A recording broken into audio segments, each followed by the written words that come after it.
Hello po sa inyong lahat. Isang magandang umaga po sa inyong lahat. Ngayon po ay 21 ng Hulyo 2026 anyo at ang oras po ngayon dito sa Los Angeles, California ay alas 7:39 ng umaga, araw po ngayon ng Martes. At nais ko po mag-vlog mga kababayan, mga minamahal, direct po dito sa Los Angeles, California ay patungkol po dito kay Alan Peter Cayetano, yung mga atake niya kay Ping Lacson ay bumalik sa kanya o backfire o boomerang. Yan po ang tatalakayin ko ngayon. Alan Peter Cayetano attacks to Ping Lacson backfired. Ayan po At uh, palagay ko hindi niya kaya Hindi niya kayang salagin o wala siyang proteksyon. Ito si Alan Peter Cayetano. Dahil nga ay marami ang nagbo-volunteer para kasuhan na yan o magbigay ng mga ebidensya o mga testigo na gustong tumulong kay Ping Lacson. Marami po yan. Ito nga naglabasan ang mga skeleton in the closet ni Alan. Naniniwala ako, marami ang nag-volunteer o mag-volunteer magbigay ng impormasyon at suporta. Marami rin nananalangin. Isa na po ako Maraming nananalangin ay dahil nga ito si Alan kung umakto ito with impunity nasanay kay Duterte. Kasi nga si Samuel Martires noon ang ombudsman Samuel Martires na wala namang ginagawa yun pinapaboran pa yung mga magnanakaw, di ba? Ayan po. Kaya marami ang nananalangin na sana ay ibaba na yung parusa ng Diyos. Opo.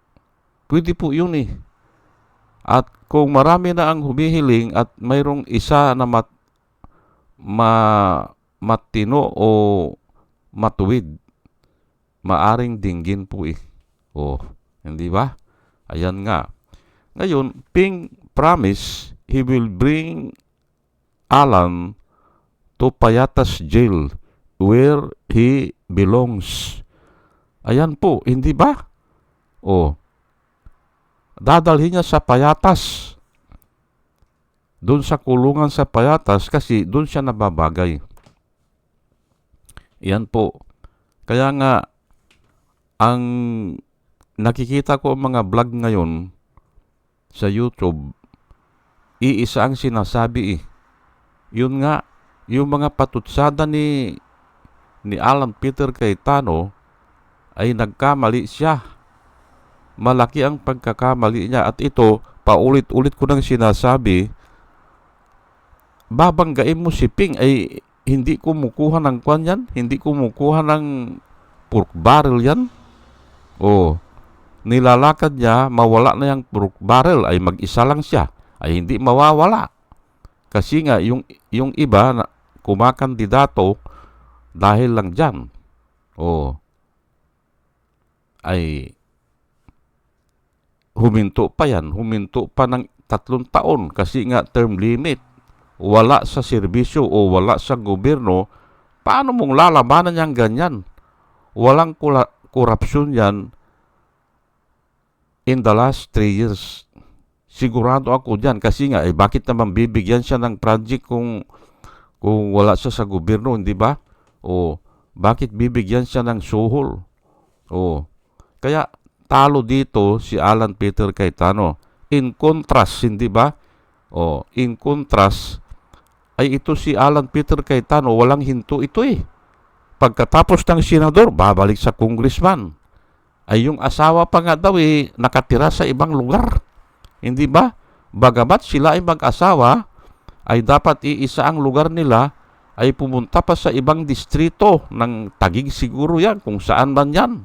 Hanapin nyo na lang kung saan yan. At para lang kakandidato sa ibang distrito. Ayan po hindi ba? Oh, ay ang ibig kong sabihin, yung korupsyon nila talagang walang humpay o walang batas-batas sa kanila. Yung term limit ay wala yan sa kanila kasi kakandidato sila ng mayor congressman at senador pag equal lang nila yan, cycle lang yan Pero binabaliwala nila yung espiritu ng batas na dapat ay una ay huminto. Kasi diyan nang gagaling po ang korupsyon Yung wala nang hinto na siya ang nakaupo. Pero nga ay inuupo yung asawa o yung anak. Di ba? O kaya kakandidato sa ibang posisyon. Iyan po Kaya matatalo dito si Alan Peter Cayetano. Kasi nakikita po ng mga tao yan Yung style, hindi ba? At yung pang-isa, aywan ko kung nag-away talaga ang magkapatid, titistigo pa ata si Lino Si Lino Cayetano, laban dito kay Alan Peter Cayetano, yung kapatid niya, ay pag ganyan na, ay talagang ibang klase na po yan. Ibang klase na. Talaga sigurong malaki ang korupsyon. Kaya ganyan. Kaya nga ang sinasabi ko ay matatalo dito si Alan Peter Cayetano. Matatalo siya dyan. Baka nga maibilanggo pa yan Hindi ba? Ay kasi nga with impunity sila Nung kapanahonan ni Duterte, walang batas-batas sa kanila Kaya ay simple batas po yan Pag sinabi po ng batas na huwag kang magnakaw, ay nagnakaw ka, ay later on, maaring lulusot ka in a few years, hindi ba? 1 year, 2 years, 3 years, ay kung nagbago na po ang panahon, hindi ba? At kung mismo ang Diyos na po ang gumagawa ng pagkakataon, hindi ba? Yan po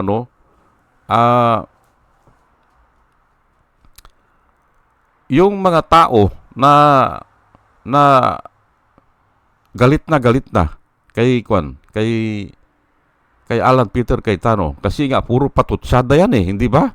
Puro lang mga bunganga lang ginagamit hindi ba? At magaling po maglatad ng mga pananalita, magaling. Ay kasi nga nag-aral ng Biblia ata hindi ba? Kaya kaya nilang i-twist yung mga pagkakataon o yung mga salita. Parang si Kibuloy po yan siya daw ang appointed son of God. Paano mong lalabanan yan? Gumamit siya ng salitang appointed at son of God. Nirambol niya. Mahirap labanan. Pero ay Diyos na po ang gagawa ng paraan Hindi ba? Diyos ang gagawa ng paraan.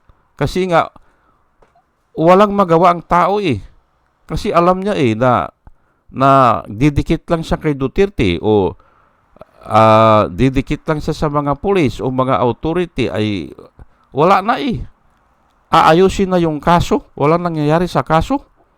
Hindi ba? I-dismiss. Pero nga, pag kamay na ng Diyos ang lumakad dyan, ay wala na silang magagawa dyan. At yan po ang nakikita ko.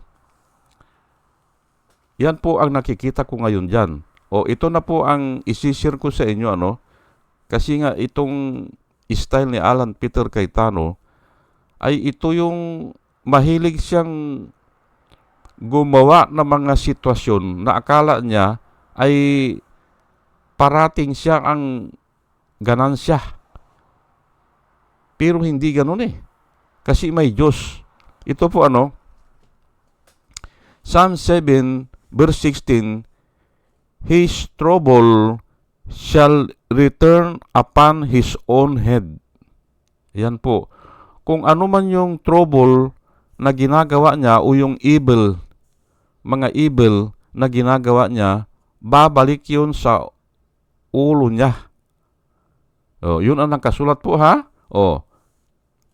And his violent dealing shall come down on his own crown. Ayan po, ulo na naman ito, hindi ba? Yung crown o yung sigurong kanya yan, yung ano ang katungkulan niya o crown yan o designation niya, hindi ba? Ayan po ang nakasulat. At ako naniniwala po ako dito, his trouble shall return upon his own head, and his violent dealing shall come down on his own crown. Ayan po. At yan ngayon ang nangyayari sa kanya. Hindi ba? Pati nga si Marcolita po Si Marcolita ay parati kong dinidiscuss dito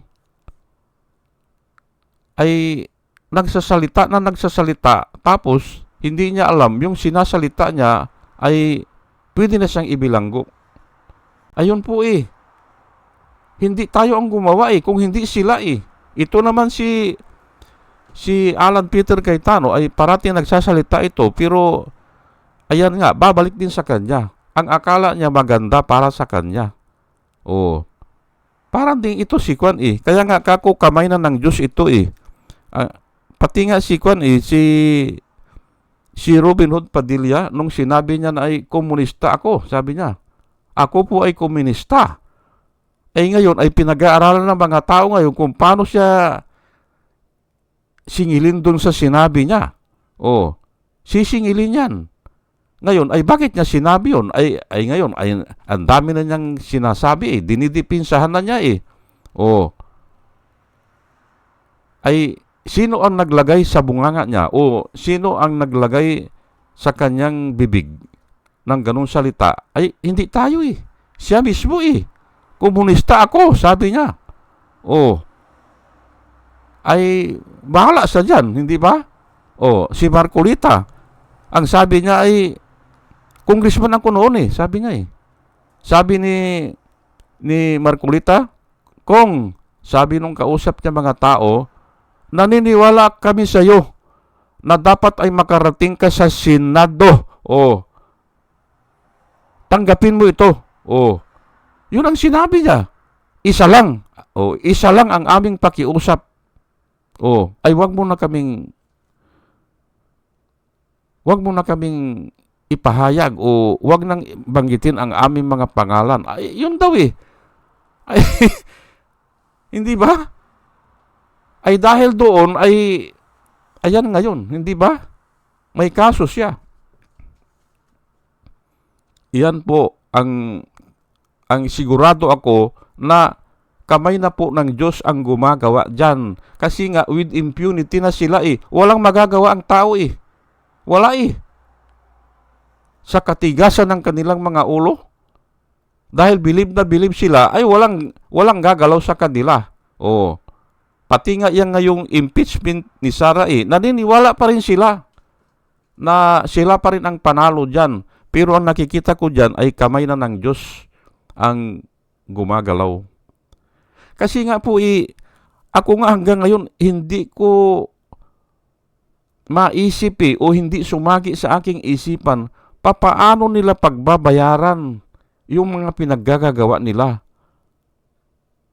Hindi ba? Niloko nila ang tao na ayaw nila ang drug o ayaw nila yung mga drug pero drug lord pala sila Hindi ba? Binilanggo nila si Dilima halos 7 taon ay wala palang kaso. Hindi ba? Hindi ko alam kung paano sila gagantihan yan ng tadhana, kung tadhana man, kung ayaw yung maniwala sa Diyos, tadhana na lang. Hindi ko maisip talaga. Hindi ba? Ang dami. Pinasara nila ang ABS-CBN. Ayan, si Marcolita ang promotor dyan. At saka si Alan Peter Cayetano. Oh, sino pa? Ang dami nila dyan. Pati si Mike Defensor kasama dyan pagpapasara ng ABS-CBN. Kasi yun ang gusto ni Duterte. Sinupurtahan naman nila. Ayan po ang dami po niyan. Pati yung pagtanggal o pagrebuka ng pardon ni Trillanes. Ay kako pag nangyari yan at ikinulong ito si Trillanes, ay sasama ako kako sa revolusyon. Sa isip-isip ko lang ha. Kahit magdodonate ako para sa revolusyon, ay mabuti hindi nila naipakulong. Ayan po. At ako po, pag nag-isip ako, parang nakikita ko halos lahat ng tao ganun ang iniisip. Opo. Halos lahat ng tao ganun ang iniisip. Nung pinatalsik si Irap, kako, revolusyon ito. Sabi ko dun sa mga kapatid ko, maghanda na kayo ng pagkain. At asikasuhin nyo na yung mga kwanyo kako. Kung may mga baril kayo. Revolusyon kako ito. At yun na nga nangyari. Hindi ba? Tapos yung EDSA People Power 1 naman, nung nakita ko ang mga tao dyan sa EDSA, dyan sa corner ng Santulan, dyan sa gilid ng Kamkrami at saka Aguinaldo, nilalakaran ko lang yan, tinitingnan ko ang mga tao ay kako, wala na si Marcos kako. Hindi na mabaklas ito. Hindi na mabaklas. At ganun nga ang nangyari. Ay ito ngayon, ang tansya ko dito, ito si Alan Peter Cayetano, makukulong ito. Opo. Kasi nga, ay binangga niya si Ping Lacson, na si Ping Lacson ay wala naman talagang kwan yan Although na kung minsan ay ayaw kong stand ni Ping Lacson kasi kung minsan inaalisan niya Aywan ko lang kung nagpapaariglo siya o tama na yun. Pero ang style ni Ping Lacson kasi kung minsan humihinto na siya. Ganun. Ayaw ko yung ganun. Dapat hanggang sa matapos o hanggang sa makulong ay ipursige niya. Parang ganun kay Trillanes. Dapat ipursige. Ayan po At itong pangalawang verse ngayon na i-share ko sa inyo, kaugnay din dyan, bakit ito si Alan Peter Cayetano ay nag-backfire yung mga pinaggagawa niya o yung mga patutsada niya. Proverbs 11 verse 5 hanggang 6, the righteousness of the blameless directs their path, but the wicked fall by their own wickedness. The righteous of the upright delivers them, but the faithless are trapped by their own desires. Ayan po. Marami pong ganito na nakasulat, pero pinili ko lang ito para maiba. Pero ang paborito ko yung table ng mga wicked ang nakasulat, become a snare unto them. Yung table nila naging patibong sa kanila kasi doon sila nagpaplano yan doon nila binubuo ang plano na ikulong ito ang ABS-CBN ipahinto. Doon nila pinaplano yan doon sa table, pero yung table nila nagiging snare o patibong sa kanila o hukay at doon sila nahuhulog. Yun po pero ngayon ay ito muna ang pinili ko na yung mga plano nila ay nagiging trap sa kanila. At saka yung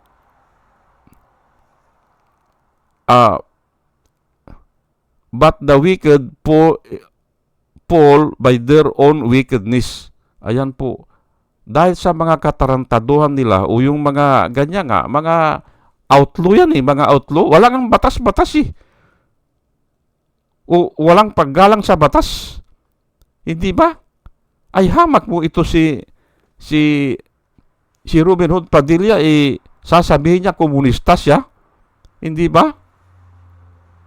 Ay ngayon, ay palagay ko sisitahin na yan Hindi ba? Ay ang dami po na nirigtag nila noon. Bakit hindi niya sinasabi na komunista ako? Dapat noon niya sinasabi at ipagtanggol niya yung mga komunista kung talagang totoo yan. Pero ngayon ay palagay ko yung bunganga niya magiging kasangkapan din yan para downfall niya At sunod-sunod na po yan Kay Robin Hood Padilla. Meron nga ako kanina na nabasa. Kanina lang Hindi na raw niya maintindihan kung ano talagang ang sinasabi ni Kwan o ano ang pakay o ano ang nasa isipan ni Robin Hood Padilla. Hindi na niya maintindihan. Ay totoo naman Hindi naman siya tinatanong kung komunista siya. Ay sasabihin niya komunista siya. Tapos nung si Angel Locsin ay sabi niya nung ako kanya niririgtag, nung sinasabihan kami na komunista, ay nasaan ka? Ayun, kasama niya sila Baduy. Yung Lorin Baduy na nagririgtag o nagkakaso, kinakasuhan yung mga iba't ibang personality, hindi ba? Pati artista, hindi ba? Ang sabi ko nga doon paano magiging komunista yan si Angel Locsin? Ay milyon ang kinikita yan. Wari pupunta ka ko yan ng bundok at mamumundok yan?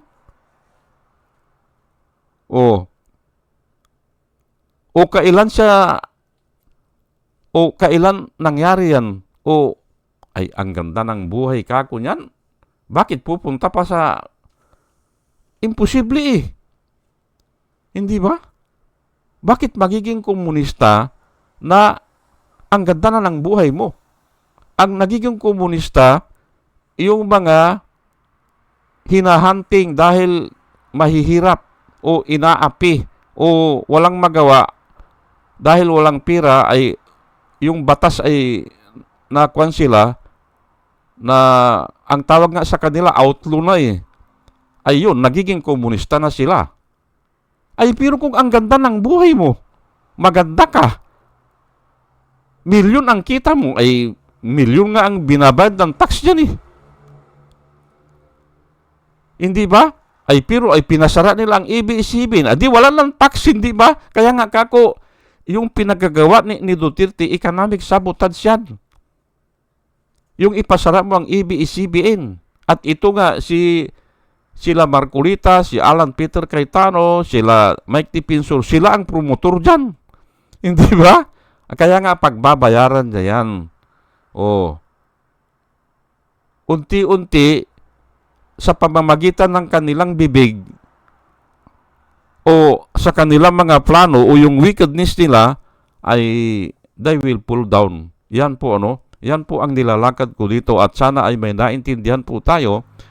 At bago po ako mag-umpisa ay nananalangin po ako sa Panginoon na sa ating pong pakikinig ay bigyan niya tayo ng wisdom na nanggagaling sa Kanya.